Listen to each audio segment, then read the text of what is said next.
Kali to me is a modern expression of the Filipino war arts. It's a way of adaptability, and it bridges together not just one tribe of the Philippines, but all of them. A huge lesson that I've taken away from just training is being adaptable in any situation. Over time, it evolved into a deep connection with everyone else around me, especially the community that we have now.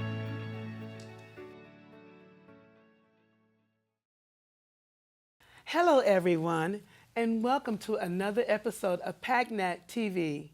We are here with two prominent Filipino artists. Today's studio, we have Elijah Valanco and Neil Balin. Welcome, gentlemen, to the set. Now, we're going to discuss the history and the form of martial arts that's really taking Long Beach at a nice, surprising whim. It's a culture that no one knows about, but yet we're here to bridge the gap to inform the community how well this form of martial arts have, taken over the community. So, Elijah, can you introduce yourself, please, and tell us, what Kali means to you? Yeah. Hello, my name is Elijah Valanco. The kids and my students call me Kuya Eli, Kuya meaning older brother. I have been training for about 6 years now and have been teaching for about 4. Kali to me is a modern expression of the Filipino war arts. It's a way of adaptability, and it bridges together not just one tribe of the Philippines, but all of them. So. Awesome. So it has really been like a tradition or generational culture, in your life? Yeah, so PAMANA itself directly means heritage in Tagalog. So it is Heritage Kali from where I train at. And the good thing about it, the Heritage Kali, is that we're not just training under one direct line, it's multiple. So if we're imagining like a tree has many roots and it grows into one thing. And that's where I train, and that's where my students train under me. And so did my teacher from many different masters. So, yeah. Awesome. Now, Neil, seeing that you're seasoned in this area, so what insight can you add to this? Well, first of all, I want to just clarify I'm a student more than anything. But since you had put that out there, I think it's now time that we have to officially train. Yep. But definitely here to represent Long Beach, Awesome. represent the Filipino American community, and just continue to build bridges. Long Beach is such a diverse place with so many different cultures, and we just want to thank everyone at PADNET for really highlighting our culture and showcasing the Filipinos in our community. So, yeah. Awesome. Awesome, awesome. So, Elijah, do you think this is a form of combat? Is it a form of self healing, or what can you enlighten on that? Why is it so enlightening for us to know about this martial art, this certain martial arts? Oh man, how much time do you have? I could go into a whole deep dive about this. When I first started training, I was training a lot of older folks, or with a lot of older folks that couldn't move as well, that were recovering from injuries. And a lot of how I trained was rebuilding their bodies back up and really taking their time to make sure they have the gross motor movement to just simply move. And not only that, it's become so much more in the fact that we're preserving our culture as well, because it ties in with a lot of our heritage and from different lineages of the Philippine martial arts that we have. So, yeah, that's pretty much all I got for you. So does it help the older generation move when they have like an illness like such as arthritis, or any illness that they have that they can't, that restricts them from being more active? So does this form of art helps them to be more movable and accessible throughout their life? Oh, absolutely, yeah. Because we start off, a lot of Filipino martial arts, if we're going purely empty-handed, it starts off from the ground. Then eventually we put the tools in our hands and start as we say in our classes, the tools train the hands and the hands train the tools. So it all comes together, it ties together. In regards to the combat portion of it, we also focus on a lot of self-defense because it was the way our ancestors learned to defend ourselves. Way back in pre-colonial times, it wasn't categorized as a martial art. It was just the way we fought. Wow. So it wasn't until colonization when we really got together as a community and started systemizing everything. So. Awesome. So what actually like captured your attention? Like what drew you to the Cali experience? So I actually initially started training because I wanted to be in movies. Awesome. The martial art is taking off in the film community at the moment.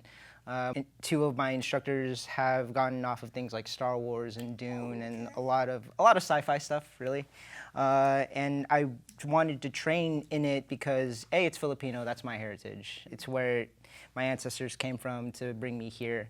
And B, if I could be in movies and look good doing it, then hey, say less, you know? Right.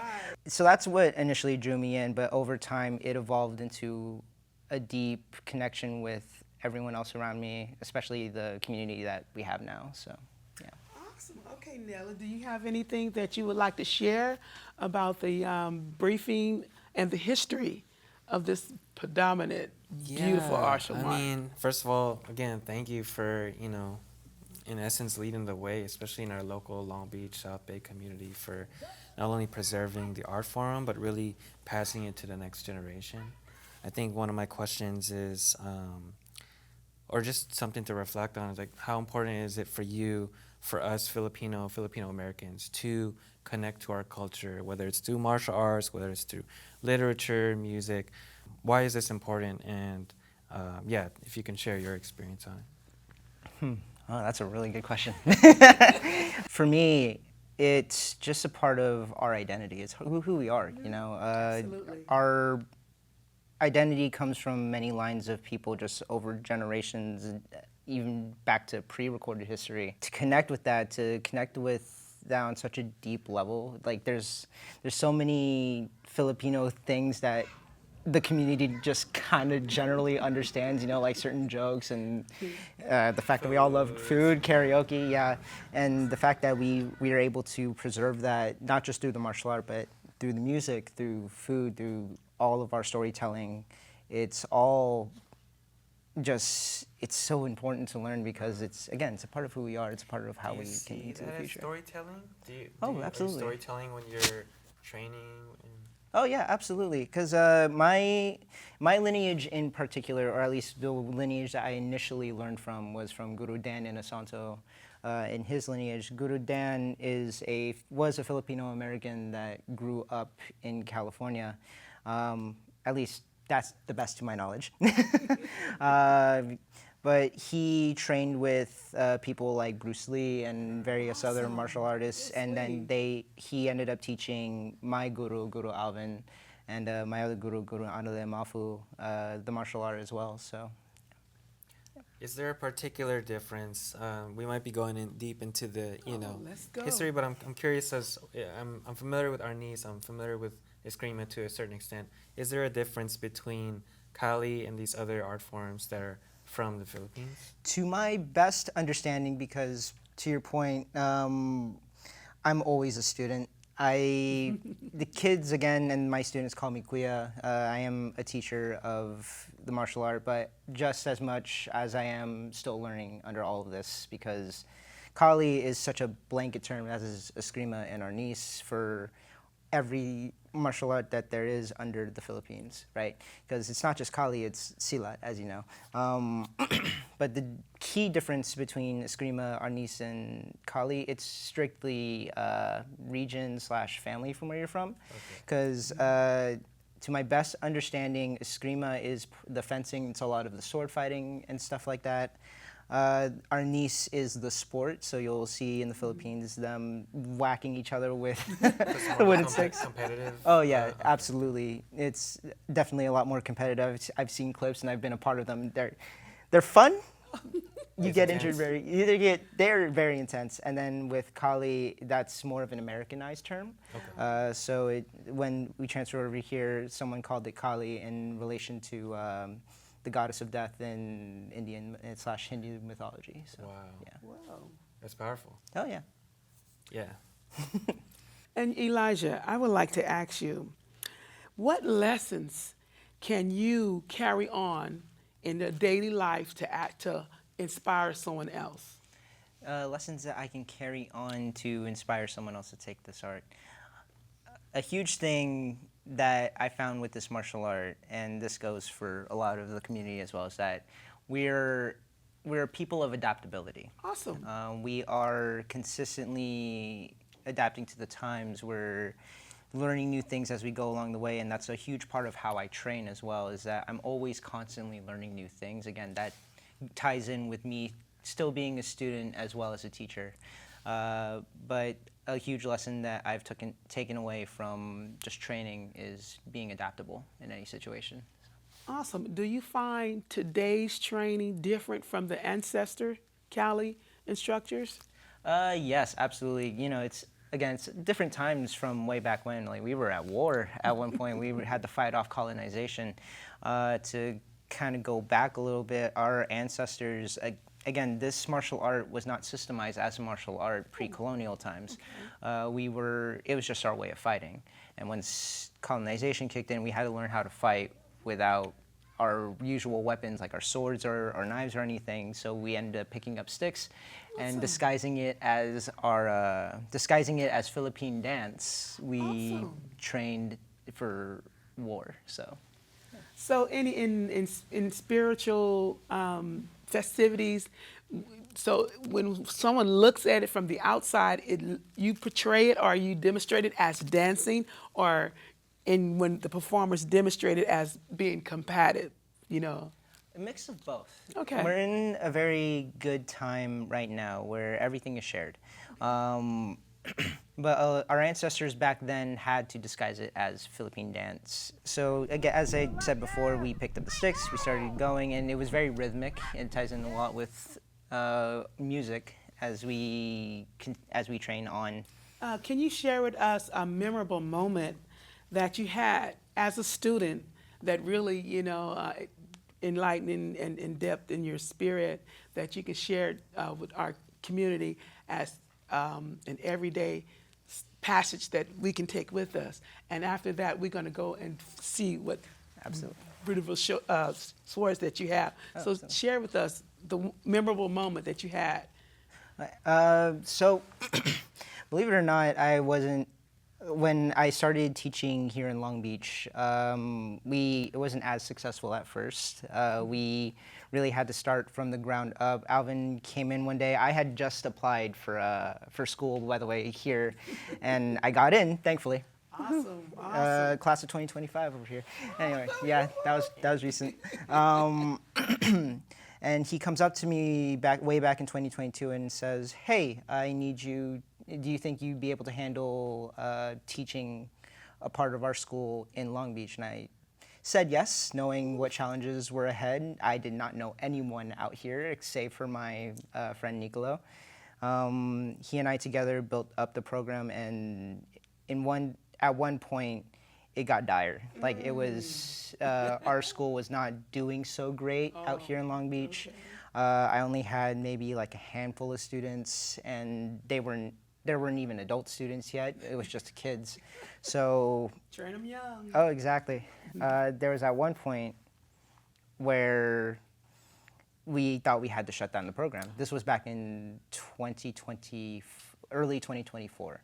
And Nicolo and I and Guru Alvin and I were talking about, hey, we might have to seriously shut this down because, no one's really going for it. So I made that announcement to the parents, and I started talking to them, and they were like, oh, this might go away. We're not going to let that happen. That's right. We cannot let that happen. The parents banded together. They spread the word out. Awesome. And from then on, the community really started to thrive. Like, I met so many new people that I wouldn't be here without their help. And then eventually that led to the end of 2024. About 6, 7 months ago to the time of us filming, where I sat down and we were doing a demo for the Parole Festival for the community, and I was standing there and looking at all my students, some of whom I've known for years and who I've only known throughout the course of 2024, and seeing them thrive and seeing them really take to heart what I had to offer them, and seeing them like being willing to just go out there and show the world what we've got, show them that we're not willing to hide any longer. Exactly. That to me was a prominent moment. That was when I knew that I want to do this for life. Wow, what an inspiring aha moment. Oh, wow. Okay, I see that you bought some nice artifacts. Can you share with us what do they mean and Yes, how do absolutely. you use them? Absolutely. What I have for you here are some of the swords from the Philippines. You'll see some of these designs on the Weapons of Marolin plaque that you see in most Filipino homes, if not most Filipino restaurants and other community centers. But to start off, Wait, you mean to tell me these people have this in their home? no, These not all of these. There's a plaque of it. Oh, okay. And smaller versions or just Smaller versions. Okay. These are a special gift that I was given from my Kuya Jaren. Okay. He's not my literal older brother, but he is one of the people that helped me on my journey to become who I am right now. So starting off, we have this bolo-looking sword slash knife. This is a barong. To kind of put it lightly, he let me borrow these initially for my grad photos. Okay, that's right. And then someone comes up to me one day and they're like, "Who uses swords for the grad photos?" I do. That's right, exactly. That's me. Represent. So this is a barong, also named for the shirts that we wear at special occasions. But this is meant to be lightly wielded. It's shaped after a leaf because they're meant primarily to be used in jungle environments. So that's the barong. Is that a special carving on the handle? Is it? Yes. Does it mean anything? As far as I'm aware, no. But the design of the handle is meant to be modeled after a 45. Yeah, very very gun heavy. Yeah. But it's meant to be a little bit more forward and heavily wielded. All of these are slashing weapons. So Okay, so you can or grip slashing and artifacts. Yeah. do what you need to do. Okay. I'm gonna place that down here. Yep. Totally I'm amazing. envisioning someone using that, to cut through the jungle. To Yes. get to, the shrubs and the bush. Yeah, the bushes. leaves are just to find their way. Yes, awesome. The second one right here is called a pira, P-I-R-A. The design is, again, meant to be forward heavy. If you look, it looks like it's meant to be wielded this way. It's actually meant to be wielded this way, and you can tell which side the edge is based on how the handle is shaped. But the pira is very special in this instance where there's a stuntman that was on the set of Lord of the Rings, and he showcased his weapons to the producers, and they were like, "We got to model some of the elf swords after these." So that's where this comes from. And the special carving that has a specific reason? The engraving, or is it just? As far as I'm aware, I'm not entirely sure. I have to ask Kuya Jaren about it, but as far as I'm aware, that's just something special that his family carved into the blade. So, Awesome. yeah. Thank you for I'm that. gonna set that one down. And then this last one here you'll recognize from movies such as Raya and the Last Dragon. You'll also recognize it from Mulan with the Huns. This is a Kris. And you'll also recognize it from my shirt right here. Awesome. This is again, the blade is meant to be wavy. Not to get too violent into the history here, but this is meant to be a slashing weapon, and the blade is meant to be shaped like this for violence reasons that I won't go into. Okay. But, to get the job done. Oh, exactly. Yes. Get in and get out. But the designs right here could also be modeled after spirit animal / tribe that you're from. Okay. What else here? There's also one of my favorite Filipino myths, and this is what ties into a lot of the heritage stuff. One of my favorite Filipino myths that I've heard about this sword is that it's modeled after a stingray tail, because way back, again, in pre-colonial times when we had mythical monsters and stuff, Oh yeah, they're still out there. But the headhunters of that time would use stingray tails to hunt down the mythical monster, the aswang, which is our kind of our boogeyman in the Philippines. But they're still out there. They're still out there. That's why these exist. It's funny you asked earlier that if we have these in our home, because actually a lot of traditional homes have some sort of weapon mounted at the door for protection to just create a spiritual like defense for these other entities, spiritual energies, creatures. Awesome. Creatures That is that so nice. just want to let them know, you know. Thank you, gentlemen, for sharing your insights on this beautiful and this most awesome Cali art form. Elijah, is there anywhere the community can find you on social media? Yes, you could find us at Kali_Long Beach. Our school is waiting over at Kubo LB over in Bixby Knolls. You could follow Kubo for more information as well, kubo.lb. You have given the Long Beach community, as well as myself, a true, total enlightenment on how spiritually it can be and how effective it can be in protection and also upholding the Filipino traditions. And I would like to thank both of you for your time, your effort, and your journey. And I really appreciate you guys for saying that Filipinos do matter, because all the time, like I was stating you earlier, we always concentrate on the Hispanics or the Afro-Americans and the Koreans, but never on the Filipinos. But you have shown that your culture exists and it can make a better and brighter impact on not as well the Long Beach community, but the entire community. And Elijah, I would like to know, what encouraging words can you tell upcoming students or upcoming someone that are child or any nationality of how this can impact their life and what the art can impact their life? The only words I have to offer anyone out there that's looking to start their martial arts journey, whether it be in Kali or any other martial art in general, simply show up. It might be nerve-wracking, it might be the scariest thing on the planet, but I wouldn't be where I am if I just didn't show up and came through every day, because taking that first step through that door opened up the world to me. It opened up the entire community, as many people as I know now. It just taking that first step, just walking in, does wonders. So. And Neely, what do you think? What encouraging words can you give on someone that's looking in? I just want to encourage, you know, everyone out there, especially the Filipino American community, to really take that first step into connecting to your culture. I'm blessed to be able to visit the Philippines multiple times a year just to bridge and connect face to face. But for those of us who just are taking that first step, you know, showing up to our community centers here at Long Beach, at Kubo at Long Beach, in Bixby Knolls, spark up a conversation. There's so much to learn.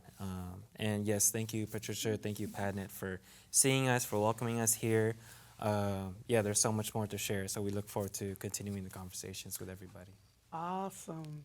I would like to, again, to thank you both for allowing me to interview you, to share and enlighten you on this phenomenal martial arts. And we would like to thank you, the Long Beach community, for allowing us to come in your house and share.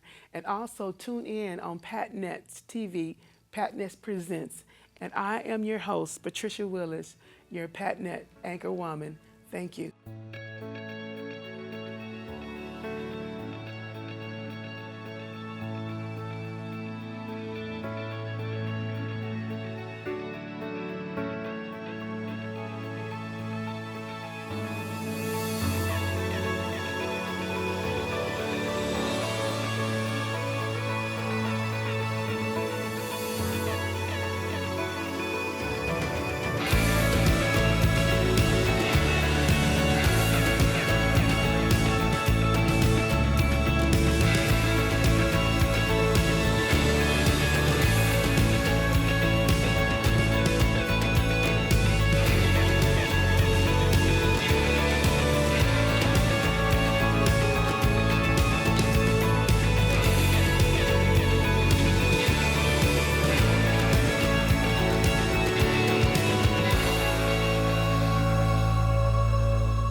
PADNET presents Take 2.